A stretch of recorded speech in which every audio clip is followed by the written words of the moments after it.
क्या आपने कभी सोचा है कि कोई नौजवान मात्र 23 साल की उम्र में ऐसा क्या कर देता है कि उसका नाम आने वाली पीढ़ियों तक अमर हो जाता है? क्या वजह थी कि भगत सिंह जैसे नौजवान ने अपनी पूरी जिंदगी, अपने सपनों और अपने भविष्य को देश की आज़ादी के लिए दांव पर लगा दिया? और क्या भगत सिंह सच में केवल बम और पिस्तौल वाले क्रांतिकारी थे, या फिर वे एक गहरे दार्शनिक और विचारक भी थे? यही सवाल हमें कुलदीप नैयर की किताब विदाउट फियर का हर पन्ना पढ़ने पर मजबूर करता है। 1907 का साल, पंजाब का बंगा गांव, अब पाकिस्तान में। यह वही धरती थी जहां स्वतंत्रता की आग पहले से धधक रही थी। इसी घर में जन्म हुआ एक ऐसे बच्चे का जिसने आगे चलकर पूरी ब्रिटिश हुकूमत को हिला दिया। यह बच्चा था भगत सिंह। किस्मत देखिए कि जिस दिन उनका जन्म हुआ उसी दिन उनके पिता और चाचा जेल से रिहा होकर लौटे थे। यानी जब घर में एक और बच्चा जन्म ले रहा था, दूसरी ओर क्रांति की लौ भी घर में प्रवेश कर रही थी। उनका परिवार गहराई से आज़ादी के आंदोलन से जुड़ा हुआ था। पिता किशन सिंह और चाचा अजीत सिंह अंग्रेजों के खिलाफ संघर्षरत थे। बचपन से ही भगत सिंह ने देखा कि घर में केवल खेती बाड़ी और व्यापार की बातें नहीं होती, बल्कि देशभक्ति, आंदोलन और क्रांति की बातें होती हैं। 1919 का साल, अमृतसर का जलियांवाला बाग, वह घटना जिसने पूरे भारत को हिला दिया। हजारों निर्दोष भारतीयों पर जनरल डायर ने गोलियां बरसाईं। 12 साल का छोटा भगत सिंह भी उस खून से भरी मिट्टी तक पहुंचा। कहते हैं कि उसने उस मिट्टी को बोतल में भरकर अपने साथ रख लिया था। उसने कसम खाई थी कि वह इस मिट्टी का बदला लेगा और देश को आज़ाद कराएगा। सोचिए, वह बच्चा जो अभी खेल कूद की उम्र में था, उसने गुलामी को अपनी आंखों से देखा और मन में क्रांति की ज्योति जला ली। जलियांवाला बाग की घटना ने 12 साल के भगत सिंह के दिल में आग तो जला दी थी, लेकिन यह आग सिर्फ गुस्से की नहीं थी, बल्कि एक सोच की थी। यही कारण था कि किशोरावस्था में पहुंचते पहुंचते वे साधारण छात्र नहीं रहे। उनका मन केवल पढ़ाई तक सीमित नहीं रहा, बल्कि समाज और राजनीति की ओर भी बढ़ा। लाहौर का नेशनल कॉलेज, जिसे लाला लाजपत राय ने स्थापित किया था, भगत सिंह की शिक्षा का केंद्र बना। इस कॉलेज का मकसद था ब्रिटिश हुकूमत द्वारा थोपे गए मैकाले शिक्षा प्रणाली से हटकर भारतीयों में स्वतंत्र और क्रांतिकारी सोच पैदा करना।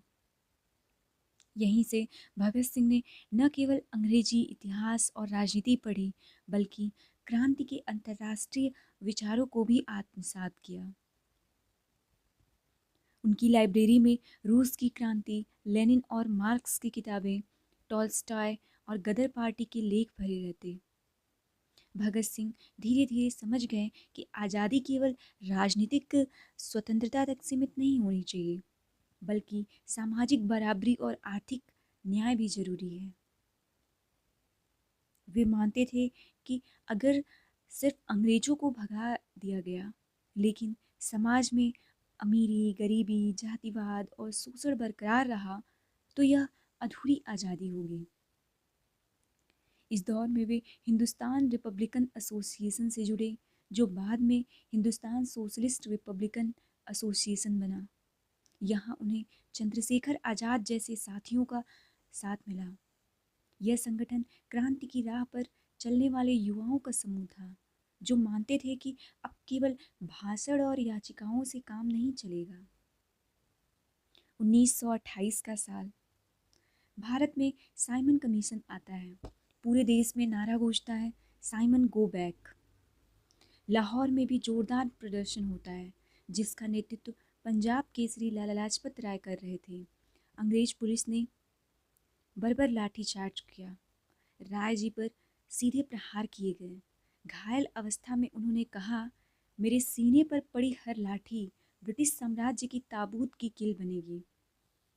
कुछ ही दिनों में राय जी का निधन हो गया। यह घटना भगत सिंह के दिल में तूफान बनकर उठी। उनके लिए यह केवल एक वृद्ध नेता की मौत नहीं थी, बल्कि उनके अपने आदर्श पिता समान व्यक्ति की हत्या थी। उन्होंने कसम खाई कि इस हत्या का बदला लिया जाएगा। HSRA ने योजना बनाई कि पुलिस अफसर स्कॉट को मारकर यह संदेश दिया जाएगा कि अब भारतीय चुप नहीं बैठेंगे। लेकिन गलती से जेम्स सॉन्डर्स मारा गया। लाहौर शहर में भगत सिंह का नाम गूंजने लगा। अंग्रेजों ने उन्हें पकड़ने के लिए पूरे पंजाब में अभियान चलाया। यह वही मोड़ था जब भगत सिंह का जीवन एक छात्र और चिंतक से बदलकर एक खूंखार क्रांतिकारी की छवि में सामने आया। लेकिन सच तो यह है कि उनके मन में हिंसा का इरादा नहीं था। वे सिर्फ एक संदेश देना चाहते थे कि अगर अंग्रेज नहीं मानेंगे तो भारतीय हर कीमत पर लड़ेंगे। 1929 का साल। भारत की आज़ादी की लड़ाई नई दिशा पकड़ रही थी। गांधी जी का आंदोलन एक ओर था, वहीं युवाओं का क्रांतिकारी संगठन HSRA अलग रास्ता चुन रहा था। भगत सिंह मानते थे कि केवल धरना और प्रार्थना से अंग्रेज नहीं मानेंगे। उन्होंने कहा था, क्रांति की तलवार विचारों की धार से तेज होती है। 8 अप्रैल 1929 का दिन। दिल्ली की सेंट्रल असेंबली। ब्रिटिश सरकार ने काले कानून पास करने की तैयारी की, जो भारतीयों की आज़ादी की आवाज़ को और दबा देते। भगत सिंह और बटुकेश्वर दत्त ने योजना बनाई कि सभा कक्ष में बम फेंका जाए, लेकिन यह बम जान लेने के लिए नहीं था। इसका मकसद था गूंज उठे इनकलाब के नारे। सभा चल रही थी, अचानक धमाका हुआ, धुआं फैल गया। लोग डर कर इधर उधर भागने लगे, लेकिन भगत सिंह और बटुकेश्वर दत्त वहीं खड़े रहे। उनके हाथों में पर्चे थे, इनकलाब जिंदाबाद लिखे हुए।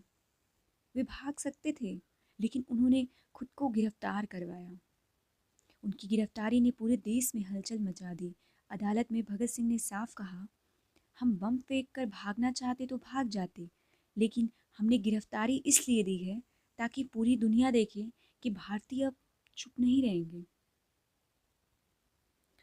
ब्रिटिश हुकूमत उन्हें खलनायक दिखाना चाहती थी, लेकिन अदालत उनके लिए मंच बन गई। वे कहते, क्रांति का मतलब अब केवल हिंसा नहीं है।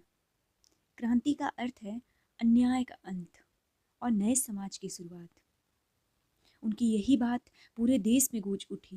पहली बार अंग्रेजों को एहसास हुआ कि भारत का नौजवान केवल तलवार और गोलियों से नहीं, बल्कि विचारों से भी लड़ सकता है। जेल में भगत सिंह और उनके साथियों ने आंदोलन शुरू किया। वे मांग करते थे, राजनीतिक कैदियों को आम कैदियों की तरह मत रखो, उन्हें बेहतर खाना और किताबें दो। वे कोई अपराधी नहीं, बल्कि देशभक्त हैं। जब सरकार ने उनकी बात नहीं मानी तो उन्होंने भूख हड़ताल शुरू की। भगत सिंह की भूख हड़ताल 116 दिन तक चली। सोचिए, 116 दिन बिना खाना खाए रहना। यह केवल एक इंसान की लड़ाई नहीं थी, यह पूरी भारतीय जनता के अधिकारों की लड़ाई थी। इस दौरान उनके साथी जतिन दास की मृत्यु हो गई। उनकी मृत्यु ने पूरे भारत को हिला दिया। हर शहर, हर गली में लोगों ने अंग्रेजों के खिलाफ प्रदर्शन किया। भगत सिंह अब सिर्फ पंजाब के हीरो नहीं रहे, बल्कि पूरे भारत के युवाओं की धड़कन बन गए। जेल में कैद होकर भी भगत सिंह की कलम रुकती नहीं थी। वे कहते थे, बंदूक की गोली से आप एक इंसान को मार सकते हैं, लेकिन विचारों को कभी नहीं।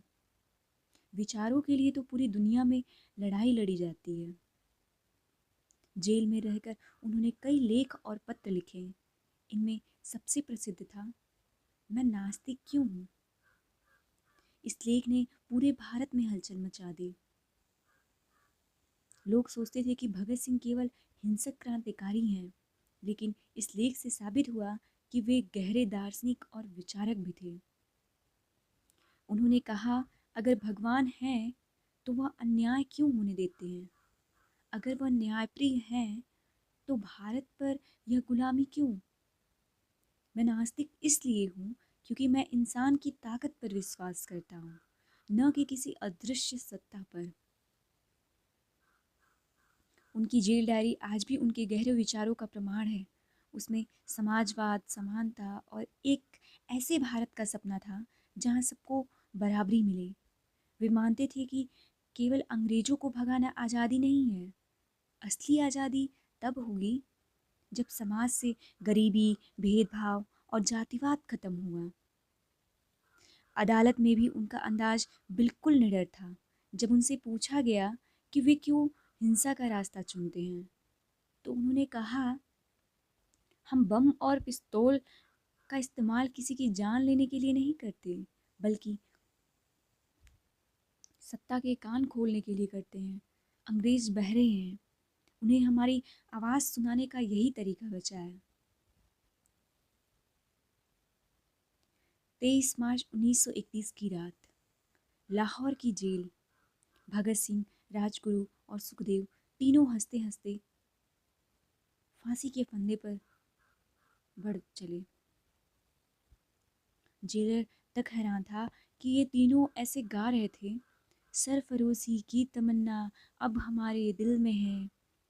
जब फंदा गले में पड़ा तब भी उनके होठों पर मुस्कान थी।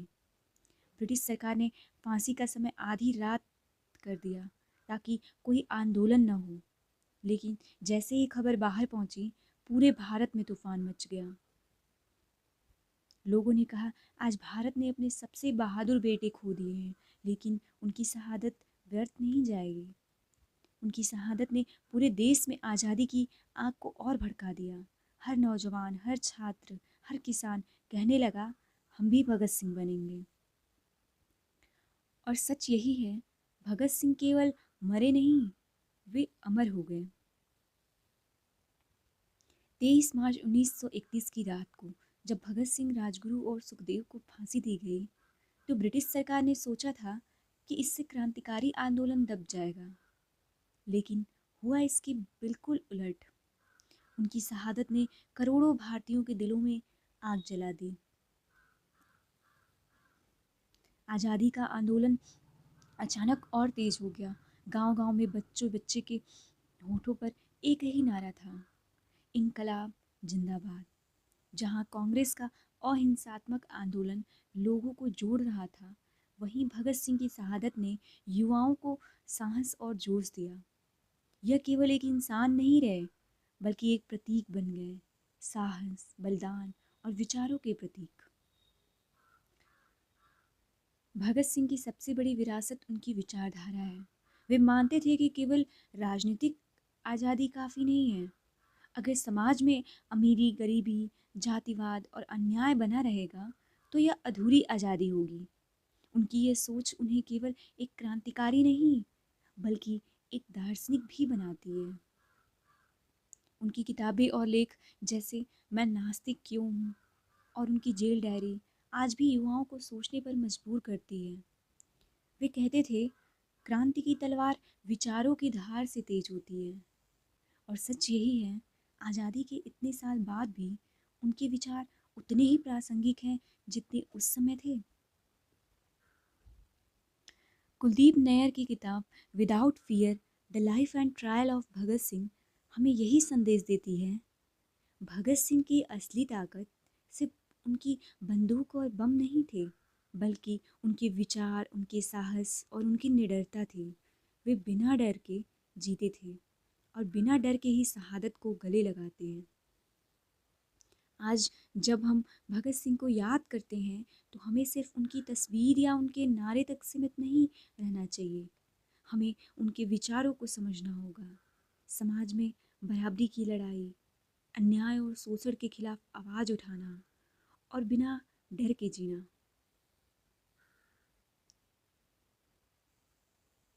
यही असली श्रद्धांजलि होगी उस नौजवान को जिसने सिर्फ 23 साल की उम्र में पूरे इतिहास की धारा बदल दी। भगत सिंह केवल एक नाम नहीं, एक विचार हैं। वे केवल इतिहास के पन्नों में नहीं, बल्कि हर उस इंसान के दिल में जिंदा हैं जो अन्याय के खिलाफ खड़ा होता है। और जब जब कोई नौजवान अपने डर को तोड़कर सच के लिए लड़ता है, तो समझ लीजिए भगत सिंह फिर से जिंदा हो उठते हैं।